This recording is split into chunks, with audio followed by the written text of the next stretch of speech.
தமிழர் என்று சொல்லடா தலை நிமிர்ந்து நில்லடான்னு சொன்னோம். எதுக்கு தெரியுமா? மொழிப்போர்ல தாளமுத்து நடராசன் உட்பட தமிழ் மாணவர்கள் இந்தி எதிர்ப்புக்காக செத்து போனோம் இந்த நிலத்துல.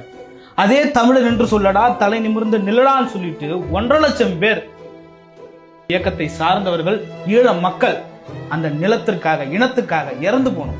அதே தமிழன் என்று சொல்லடா தலை நிமிர்ந்து நில்லடான்னு சொல்லிட்டு இந்த நிலத்தோனுடைய பலத்தை கொள்ளையடிக்கிறான்னு ஸ்டெர்லைட்ல 13 பேர் செத்து போனோம்.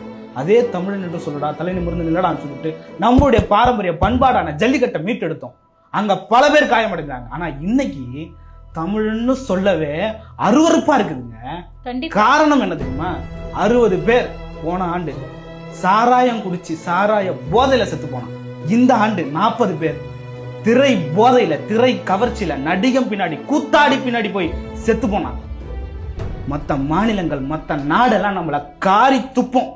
எந்த தமிழன் என்று சொல்லடா தாயிடமிருந்து நிலடான்னு பேசினானோ அந்த தமிழனே சொல்ல தலைகுனிறான். காலம் வந்துருச்சு. எவ்வளவு மோசமான போக்க நோக்கி நம்ம போயிட்டு இருக்கோம். என்ன போராட்டத்தில் இறந்தீங்க, பெருமையா பேசுறீங்க. 40 பேர் நாங்க தான் செத்தோம், 40 பேர் நாங்க தான் செத்தோம்.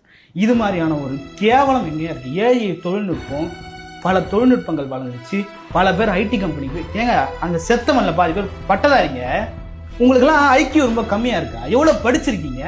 பிஹெச்டி படிச்ச பொண்ணுங்க, பிஎட் படிச்ச பசங்க எல்லாமே பட்டதாரிகள். கண்டிப்பா எல்லாமே இளைஞர் கூட்டம், படிக்கிற மக்கள், படித்த மக்கள் தான் குவிந்தது. உங்களுக்கு இருக்கக்கூடிய ஐக்கியூ குறைஞ்சிருக்கு. நீங்க சாவறது இல்லாம தமிழர்களை இழிவுபடுத்திட்டு போறீங்க. கண்டிப்பா நாங்களே அடிமைப்பட்ட சமூகமா இருக்கும். அந்த சமூகத்தை மென்மேலும் அடிமைப்படுத்த இந்த திராவிட கூட்டம் என்னென்ன செய்வினைகள் செய்ய முடியுமோ அந்த சதிகள் எல்லாம் செஞ்சுட்டு இருக்கு. அந்த சதிகளில் வலையாக போய் ஏன் மாற்றீங்க?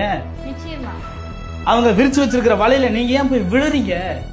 ஏன் உங்களுக்கு ஒரு தலைவனை தேர்ந்தெடுக்க தெரியாதா? நடிகர் பின்னாடி போனாதான் நாடாள முடியும்னு நீங்க ஓடுவீங்களா? ஒரு தலைவனை தேர்ந்தெடுக்கிறது உங்களுக்குலாம் ஒண்ணுமே இல்லையா? பல நூற்றாண்டுகளா பல ஆண்டுகளா தமிழருடைய வரலாறு நாடு படிக்குது, உலகம் படிக்குது. தமிழன் இப்படியெல்லாம் வாழ்ந்திருக்கானே. ஆனா அந்த தமிழன் இன்னைக்கு நடுத்தெருவுல நாக்கு தள்ளி மூச்சு திணறி தண்ணி இல்லாம சோறு இல்லாம ஒரு கூத்தாடியை பார்க்க போய் செத்து போறான்றது எவ்வளவு கேடு கட்டத்தனம், எவ்வளவு கேடு கட்டத்தனம். இந்த மாதிரியான ஒரு சூழல்ல தமிழன் இருக்கிறது நாமெல்லாம் சொல்லக்கூடாது. இனிமே தமிழன் என்று சொல்லி பெருமை கொள்ளுன்னு சொல்லக்கூடாது, தமிழனே வெளியே சொல்லக்கூடாதுன்ற ஒரு நிலையை இந்த தாவேக்க கூட்டம் உருவாக்கிடுச்சு.